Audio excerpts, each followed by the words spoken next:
ఎలా చూడాలి? జనసేన అధికారికంగా లింగమనేని రమేష్ పేరును రాజ్యసభ స్థానానికి డిక్లేర్ చేసినటువంటి పరిస్థితి ఎలా చూడాలి ఈ అంశాన్ని? జనసేన పార్టీ అభ్యర్థి లింగమనేని రమేష్ గారు పార్టీకి చేసిన సేవలను గుర్తించి పార్టీ అభివృద్ధికి మొదటి నుంచి ఆయన పడిన శ్రమ, కృషి, ఎనలేని సేవకి బహుమతిగా ఈరోజు మా నాయకుడు పవన్ కళ్యాణ్ గారు ఆయన రాజ్యసభ సభ్యునిగా నామినేట్ చేశారని తెలిసిందండి. చాలా సంతోషం. ఎందుకంటే చంద్రబాబు నాయుడు గారు చెప్పిన క్యాండిడేట్లకే మేము రాజ్యసభ ఇస్తారు, ఇది జరిగేది ఇదే, చంద్రబాబు నాయుడు క్యాండిడేటే రాజ్యసభ అవుతాడు జనసేన పేరుతో, అంతకు మించి ఏమీ లేదు, ఏమీ జరగదు అని నేను మీకు చెప్పాను. మీ ద్వారా నేను నెల రోజుల నుంచి చెప్తున్నాను, చంద్రబాబు నాయుడు క్యాండిడేటే ఇక్కడ రాజ్యసభ సభ్యుడు అవుతాడు, తెలుగుదేశం జెండా కప్పుకున్న వ్యక్తి రాజ్యసభ సభ్యుడు అవుతాడు, మన పార్టీ చంద్రబాబు నాయుడు కంట్రోల్లో ఉంది అని నేను చెప్పాను. చెప్పినట్టే జరిగింది. మీ ద్వారా చెప్తున్న జన సైనికులకి అనవసరంగా జనసేన పార్టీలో తిరిగి ఉన్నాయి తగలేసుకోవద్దు తమ్ముళ్ళు.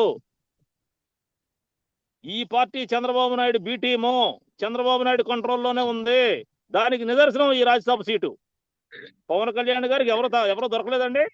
ఆయన పార్టీలో ఎవరో కష్టపడిన లేరా? ఆయన పార్టీలో నాయకులు లేరా? ఆయన గురించి విమర్శించకూడదు. ఎందుకంటే గౌరవనీయ పవన్ కళ్యాణ్ గారు చెప్పారు, నాకు కాపులు అవసరం లేదు, నేను సీఎం అవును అని చెప్పారు. చాలు.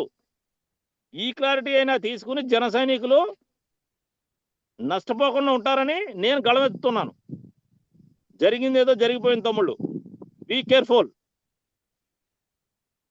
అనవసరంగా కొత్త తరం రాజకీయాల్లోకి వచ్చి దెబ్బతినొద్దు. ఒక జనరేషన్ దెబ్బతినేసింది ప్రజారాజ్యం పేరుతో, రెండో జనరేషన్ మేము కూడా దెబ్బతినేసాం. దయచేసి మూడో జనరేషన్ చెప్తున్నాను, అసలు జనసేన నమ్మి రావద్దు తమ్ముళ్ళు. ఇది నా సూచన. ఇప్పుడు జరిగిన విషయాన్ని ఒక్కసారి గుర్తుంచుకోండి. లింగమనేని రమేష్ గారు చేసిన సేవలకి, స్పెషల్ సేవలకు గుర్తింపుగానే ఈ రోజు సీట్ ఇచ్చాడు చంద్రబాబు నాయుడు. పవన్ కళ్యాణ్ గారు ఏం చేస్తారండి? చంద్రబాబు నాయుడు గారు రాసి ఇచ్చేస్తాడు సీటు, కన్ఫర్మ్. లింగమనేని రమేష్ పార్టీకి నిజంగానే సేవలు అందించారా? చాలా సేవలు అందించాడండి పవన్ కళ్యాణ్ గారికి. చంద్రబాబు నాయుడుకి ఇల్లు ఇచ్చాడు, పవన్ కళ్యాణ్ గారికి ఆఫీస్ ఇచ్చాడు. ఆయన అంటే మాటలు కాదు, అమరావతిని నిర్మిస్తున్నాడు. ఆయన చాలా పెద్ద లాబీయిస్ట్. ఆయన అవసరం పార్టీకి ఉంది అని ఆయన చంద్రబాబు నాయుడు గారు డిసైడ్ చేశాడు, ఈయన ఒప్పుకున్నాడు. దాంట్లో తప్పే ఉంది. ఇప్పుడు పవర్ ఆడదు సార్, వాళ్ళ ఇష్టం. మేమెవరో క్వశ్చన్ చేయడానికి జన సైనికులు ఎవరు? జెండాలు మోసే కూలీలు. ఈ జన సైనికులు ఇలాగే కానీ జెండాలు మోస్తూ ఉంటే చివరికి వైసీపీ వాళ్ళు రానివ్వరు, టీడీపీ వాళ్ళు రానివ్వరు. ఈ జన సైనికులు కేఏ పాల్ జెండా పోసే రోజులు ముందున్నాయి. జాగ్రత్తగా ఉండవలసిందిగా సూచన చేస్తున్నాను. అంటే జన సైనికులంతా కేఏ పాల్ పార్టీలో చేరిపోతారా ఏంటి? కాదండి, ఈ జన సైనికుల దుస్థితి కేఏ పాల్ జెండా పోసే పరిస్థితి వస్తుంది ఈ పవన్ కళ్యాణ్ నమ్ముకుంటే. అర్థమైందండి? పవన్ కళ్యాణ్ నమ్ముకుంటే ఈళ్ళు సముద్రంలో మునిగిపోయినట్టే. కాబట్టి జన సైనికులు ఇప్పటికైనా కళ్ళు తెరుచుకుని ఎవరి పనులు చేసుకోండి తమ్ముళ్ళు. ఆర్థికంగా నష్టపోవద్దు. మనం ఎలక్షన్ వచ్చినప్పుడు ఎలక్షన్ గురించి ఆలోచిద్దాం. ముందు మన ఆర్థిక స్వావలంబన కోసం కృషి చేద్దాం. ఈ రాజకీయాలు మనకొద్దు. మనం సరిపోం. మనం ఎన్నుకున్న రూట్ కరెక్ట్ కాదు, మనం నమ్ముకున్న నాయకుడు కరెక్ట్ కాదు. ఇది టీడీపీకి కబ్జా అయిపోయింది పార్టీ. చంద్రబాబు నాయుడు నిర్ణయం తీసుకుంటారు. మన క్యాండిడేట్లు లేరు. పచ్చ చొక్కాలు దొడుకున్న వాళ్ళే రేపొద్దున జనసేన జెండాలు వేసుకుని క్యాండిడేట్లుగా మారతారు. మన పార్టీ దుస్థితిది. దానికి ఉదాహరణ ఈ రాజ్యసభ సీటు. కళ్ళు తెరవండి జన సైనికులారా. నన్ను తిట్టడం కాదురా, కళ్ళు తెరవండి. అనవసరంగా నష్టపోవద్దు. నన్ను తిట్టే పిల్ల సైనికులు చెప్తున్నాను, నష్టపోకుండా బాబు, కళ్ళు తెరవండి అని చెప్తున్నాను సార్. ఇప్పటికైనా నా మాట వింటారని కోరుకుంటున్నాను. అంటే వాస్తవానికి ఈ అభిప్రాయం మీ ఒక్కరిదేనా, లేకపోతే జనసేన నేతలందరిది ఇదే అభిప్రాయం ఉందా? అంటే ఏ అభిప్రాయం అంటే నాయకుడు కరెక్ట్ కాదు, అతన్ని నమ్ముకుని మోసపోవద్దు అనేది. సార్, మాలాంటి వాళ్ళు చాలా మంది కళ్ళు తెరిచి బయటకు వచ్చాం. ఆ జనసేనలో ఉన్న వాళ్ళు ఎవరండి?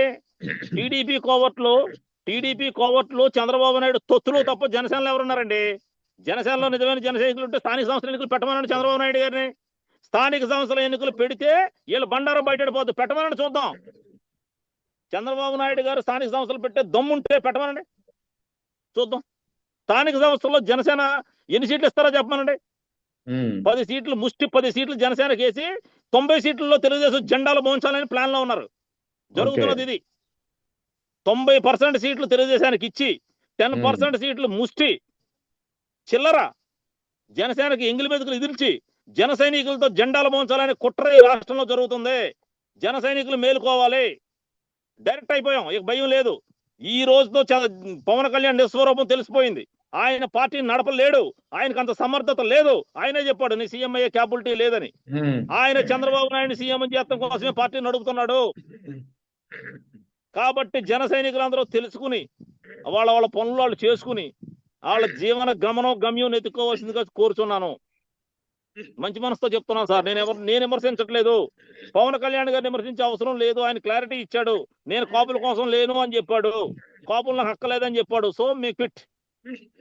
ఇంకో మాట కూడా చెప్పాడు, నాకు సీఎం అవ్వాలని లేదన్నాడు. సరిపోయింది. Thank you sir, thanks a lot. Kapu కులాన్ని మభ్య పెట్టకుండా మీరు చాలా కరెక్ట్ గా చెప్పారు. వింటం వినపోవడం మా విజ్ఞత. ఇప్పుడు అలా అంటున్నారు, మరి ఇన్నాళ్ళు కాపు కులాన్ని మభ్య పెట్టినట్టే కదా సార్. ఎన్నిసార్లు చెప్పను సార్, ఓటేయండి సీఎం అవుతానన్నాడు. అదే అంటున్నా, మరి నేను అదే అడుగుతున్నా. ఇన్నాళ్ళు మభ్య పెట్టింది కాపు కులాన్నే కదా అంటున్నా. ఓటేయండి అన్నాడు. ఓటేస్తే సీఎం అవుతానన్నాడు. జెండాలు మోసి బుధలు అరిగిపోయి అన్నాడు. ఆ మాటలన్నీ మేము దిగాం. మా పరిస్థితి ఏమైంది ఈ రోజు? అగమీగోచరం. మాలాంటి వాళ్ళ పరిస్థితి అగమీగోచరం సార్. ఇప్పుడు ఏంటి మరి మీ భవిష్యత్ కార్యాచరణ ఏంటి, ఎలా ఉండబోతుంది? మా భవిష్యత్ కార్యాచరణ ఏముంటుంది సార్? మేము వై జంక్షన్ లో ఉన్నాం సార్. లెఫ్ట్ లో టీడీపీ, రైట్ లో వైసీపీ ఉన్నాయి. రానివ్వాలి కదా. పరిస్థితులు మాకు అనుకూలంగా లేవు సార్. ఇటీవల నాగబాబు ఈ మధ్యనే నిన్న ఒక ట్వీట్ చేశారు. ఎవరు జనసేన లీడర్ మాటే శాసనము, లీడర్ మాటే ఫైనల్, ఫాలో అవడం తప్ప ఎవరు ప్రశ్నించవద్దు అంటూ ఆయన ట్వీట్ చేశారు. ఎలా చూడాలి ఆయన ట్వీట్ ని? మాకు బానిసలు కావాలని చెప్తున్నాడు ఆయన. మాకు బానిసలు కావాలి. మేము రాజ్యసభ సీట్ ఏ క్యాపబిలిటీలో వచ్చిందండి ఆయనకి? ఆయనకున్న అర్హత ఏంటి రాజ్యసభ సీటు? ఆయనకి రాజ్యసభ సీట్ ఇచ్చి ఆయన ఎన్ని ప్రశ్నలు అడిగాడండి? ఎన్నిసార్లు రాజ్యసభకి వెళ్ళి ఎన్ని క్వశ్చన్లు అడిగాడు చెప్పండి ఆయనకి. ఆయన హరిప్రసాద్ కున్న అవగాహన ఏంటండి? వాళ్ళు ఎవరండి అసలు రాజ్యసభకు అర్హులు? వాళ్ళు రాజ్యసభగా వాళ్ళకి ఇవ్వడానికి ఉన్న అర్హత ఏంటి? పవన్ కళ్యాణ్ అన్నయ్య కాకపోతే ఆయన రాజ్యసభ సభ్యుడు అయ్యేవాడా చెప్పండి? పవన్ కళ్యాణ్ గారి కార్యదర్శి చెంచా కాకపోతే హరిప్రసాద్ రాజ్యసభకు అయ్యేవాడా? వీళ్ళకి జీతాలు ఇవ్వడం వేస్ట్. వీళ్ళు ఏం చేస్తున్నారండి? ఎన్ని ప్రజా సమస్యల మీద మాట్లాడారో చెప్పానండి. లీడర్ మాట శాసనం. మేము ఒప్పుకుంటే శాసనమే, మేము వెనమాల జెండాలు మోస్తే శాసనమే. పవన్ కళ్యాణ్ గారి మీటింగులకి జనాలు వెళ్లకుండా జన సైనికులు కట్ చేస్తే పవర్ అప్పుడు కాళ్ళు పెట్టుకుంటాడు. అప్పటి వరకు పట్టుకోడు. నాగబాబు గారి గురించి మాకు తెలియజేముందండి, ఆయన చాలా పెద్ద నాయకుడు. వదిలేయండి, ఇంక వద్దు. ఇక వాళ్ళని విమర్శించడం అనేది అనవసరం. అట్లా కాదండి. మేము చూసుకోవడం బెస్ట్. ఒక రాజకీయ పార్టీ అన్నాక రాజకీయ పార్టీలో జరిగే అవకతవకలు కావచ్చు, లేదా విధానపరమైనటువంటి నిర్ణయాల్లో ఏదైనా లోపాలు ఉంటాయి కావచ్చు. ఖచ్చితంగా కార్యకర్త అన్నవాడు ప్రశ్నిస్తాడు, లేదా బయట వ్యక్తులు కూడా ప్రశ్నిస్తారు. కానీ ఈయన ఏకంగా ఎవరు ప్రశ్నించవద్దు, ప్రశ్నించేవారు ఈ పార్టీలో ఉండొద్దని చెప్పి గతంలో పవన్ కళ్యాణ్ చెప్పారు. ఇప్పుడు నాగబాబు కూడా అదే ట్వీట్ చేస్తున్నాడు, ఎవరు ప్రశ్నించవద్దు, ఫాలో కావాల్సిందే, లీడర్ మ్యాటే ఫైనల్ అంటూ. అంటే వాళ్ళు చేసే తప్పని వాళ్ళకి తెలుసండి. వాళ్ళు పార్టీని అమ్మేశారని తెలుసు. వాళ్ళు పార్టీని తాకట్టు పెట్టారు చంద్రబాబు నాయుడు అని తెలుసు అందరికీ. వాళ్ళకి కూడా తెలుసు. అందుకే వాళ్ళ భయం. పార్టీని చంద్రబాబు నాయుడు గారికి తాకట్టు పెట్టారు కాబట్టి ప్రశ్నించొద్దు అంటున్నారు. మరి ప్రశ్నించడం కోసం పుట్టిందన్నాడు కదా పార్టీ. మరి ప్రశ్నిస్తున్నాం, సమాధానం చెప్పానండి. అంటే సెలెక్టివ్ గా ప్రశ్నిస్తాడా? జగన్ ఉన్నప్పుడే ప్రశ్నిస్తాడు ఆయన. తెలంగాణ వెళ్ళి ఏమన్నాడు? రేవంత్ రెడ్డి గారు అంటే చాలా ఇష్టం అంట ఈయనకి. రేవంత్ రెడ్డి నీ అంతు చూస్తాను అనపోయాడా? మరి ఇక్కడ జగన్ అనేవాడు కదా, జగన్ అని మరి అనపోయాడా? అనవలసింది. మరి తెలంగాణ వాదులు సత్తా తెలిసింది కదా, ఒకసారి ఢీకోమనండి. ఈ కౌరులు తెలంగాణలో చెప్పమనండి. తెలంగాణలో కవిత గారు విగ్రహాలకు బద్దలు కొట్టి పార్సల్ చేసి పంపిస్తానంది. దమ్ముంటే పవన్ కళ్యాణ్ స్టేట్మెంట్ ఇమ్మనండి ఆవిడ మీద, చూస్తా. ఈయనకి దమ్ము సత్తా ఉంటే తెలంగాణలో స్టేట్మెంట్లు ఇమ్మనండి. జగన్ మీద ఇచ్చినట్టు ఇమ్మనండి, చూద్దాం. 24 గంటలు తిరగడు తెలంగాణలో. ఈయన ఇక్కడ జగన్ దగ్గర మురుగునట్టు అక్కడ కానీ మురిగితే 24 గంటల్లో మళ్ళీ కనపడ్డు తెలంగాణలో. తెలుసా మీకు? అదే గతంలో అలాగే ఉంటది. జగన్ కూడా చాలా తప్పు ఉంది. ఈయనకి లీనియర్స్ ఎక్కువ ఇచ్చాడు. జగన్మోహన్ రెడ్డి అనే అతను జగన్మోహన్ రెడ్డి యొక్క మంచితనంతో ఈయన ఆంధ్రప్రదేశ్ లో రెచ్చిపోయాడు. తెలంగాణలో రెచ్చిపోమనండి, ఈ పవన్ కళ్యాణ్ చూద్దాం. ఆంధ్రప్రదేశ్ లో జగన్ టైంలో మాట్లాడినట్టు కానీ ఇప్పుడు తెలంగాణలో పవన్ కళ్యాణ్ గారు మాట్లాడగలరా? మేము క్వశ్చన్ చేస్తున్నాం. మాట్లాడమనండి, అదే లాంగ్వేజ్ అలాగే మాట్లాడమనండి. అదే ఇప్పుడు తెలంగాణలో అతని సభకు అనుమతి ఇవ్వకుండా ఉన్నప్పుడు అతను చేసిన కామెంట్లు, ముఖ్యంగా రేవంత్ రెడ్డి అయితే ఇలా చేస్తారని నేనైతే అనుకోవడం లేదు. అతను మంచి మనిషి, అతనికి తెలిసి ఉండకపోవచ్చు. కేటీఆర్ కూడా నాకు మంచి సంబంధాలు ఉన్నాయి. మరి కేటీఆర్ అడ్డుకోక, రేవంత్ రెడ్డి అడ్డుకోక ఆయన సభను ఎవరు అడ్డుకున్నట్టు? జగన్మోహన్ రెడ్డి వచ్చి తెలంగాణలో ఆయన సభను అడ్డుకున్నారా ఏంటి? ఆయన ఉద్దేశం అదే. ఆంధ్ర ప్రజలకు ఆయన చెప్పేది ఏంటో చెప్పనా? మా గొర్రెలకి, ఈ పిల్ల సైనికులకి, ఈ పిచ్చి గొర్రెలకి చెప్పేది ఏంటో చెప్పనా? ఆయన మాలాంటి వాళ్ళందరికీ చెప్పేది ఏంటో చెప్పనా? మేము కూడా అదేనండి, వాళ్ళని అంటలేదు నేను. మాలాంటి జన సైనికులు ఉన్నారు కదా, పిచ్చి సైనికులు, మాకు ఏం చెప్తాడంటే జగన్మోహన్ రెడ్డి వచ్చి ఆపాడు, రేవంత్ రెడ్డి కాదు, కేటీఆర్ కాదు అని చెప్తాడు ఆయన. మేము వినాలి, జెండాలు మోయాలి కదా రేపు. ఆయనకి దమ్ముంటే రేవంత్ రెడ్డి మీద జగన్ మీద ఇచ్చిన స్టేట్మెంట్లు ఇమ్మన్నాడు చూద్దాం, మాట్లాడమన్నాడు చూద్దాం. చంద్రబాబు నాయుడు గారే పారిపోయి ఆంధ్రప్రదేశ్ వచ్చాడండి. చంద్రబాబు నాయుడు మొన్న ఎలక్షన్ లో పోటీ చేయకుండా వేరే ఒక సంఘం పేరుతో పోటీ చేసి మద్దతు ఇచ్చి రేవంత్ రెడ్డి గెలుపులో నా పాత్ర ఉందని డబ్బా కొట్టుకుంటూ వీళ్ళు ఈ రోజు ఎన్టీఆర్ విగ్రహం ఓపెన్ చేయించుకున్నారు సార్. మళ్ళీ తెలంగాణలో అడుగెడదామని చెప్పి ఒక ప్లాన్ తో చంద్రబాబు నాయుడు ట్రైల్ వేసాడండి. ఏమైంది? ఒక ట్రైల్ ఈ పవన్ కళ్యాణ్ ద్వారా ట్రైల్ వేసాడు. ఎవరన్నా మీటింగ్లు పెట్టుకుని ఇస్తారేమో రాజకీయంగా మళ్ళీ ఏమన్నా తెలంగాణలో వెళ్దామని. ఎవరు వెళ్ళరు, ఇద్దరు కూడా వెళ్ళరు, గురు శిష్యులు ఇద్దరు వెళ్ళరు, ఇద్దరు అవుట్. వీళ్ళిద్దరూ చేసే పని వల్ల కవిత గారు చెప్పింది కదా, తెలంగాణలో ఉన్న ఆంధ్ర నాయకుల విగ్రహాలు పార్సల్స్ వస్తాయి వీళ్ళు ఎక్కువగా చేస్తే. సైలెంట్ గా ఉండి ఎవడ రాజకీయాలు చేసుకోవడం మంచిది. వీళ్ళు అనవసరంగా ప్రాంతీయ విద్వేషాలు రెచ్చగొట్టడం వేస్ట్. వద్దు, తెలంగాణలో అస్తిత్వం, వాళ్ళకు ఫ్రీడమ్ వచ్చింది, మనం కూడా హైదరాబాద్ లో ఉంటున్నాం, కలిసిమెలిసి ఉంటున్నాం. ఎందుకు వచ్చిన డిస్టర్బెన్స్ సార్ ఇది? ఈ పవన్ కళ్యాణ్ గారు ఆంధ్రప్రదేశ్లో ముంచింది చాలు. ఆంధ్రప్రదేశ్ లో ఈయన రాజ్యాధికారం వచ్చేస్తుంది కాపులకి, మీరు ఓటేయండి సీఎం అవుతానని చెప్పి మా ఆకాంక్షను రెచ్చగొట్టి 2 సార్లు సీఎం అని చేశాడు చంద్రబాబు నాయుడిని. ఇంకా తెలంగాణలో ఏ ఆకాంక్షను రెచ్చగొట్టి ఆయన సీఎం అని చేయడానికి ఆస్కారం లేదు. ఆయన కీప్ క్వైట్. నా సజెషన్ అయితే ఆయన సైలెంట్ అయిపోవడం మంచిది. ముందు ఆంధ్రప్రదేశ్ లో చాలా సమస్యలు ఉన్నాయి, వాటిని చూడమనండి. అమరావతిలో దోపిడీ జరుగుతుంది, దాన్ని ఆపమన్నాడు సార్. అమరావతిలో డబ్బులు దోచేసుకుంటున్నాడు చంద్రబాబు నాయుడు గారు. 4 లక్షల కోట్లు అప్పులు తెచ్చి దోచుకుంటున్నాడు, ముందు దాన్ని ఆపమనండి.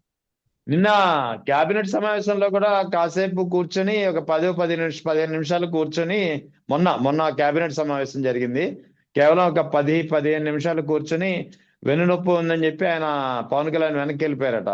అంటే ఈ కేబినెట్ సమావేశాలు ఇంచుమించు ప్రతి కేబినెట్ సమావేశానికి ఈయన ఆరోగ్య కారణాలతోటి గైర్హాజరవుతున్నారు. ఈ అంశాన్ని ఎలా చూడాలి?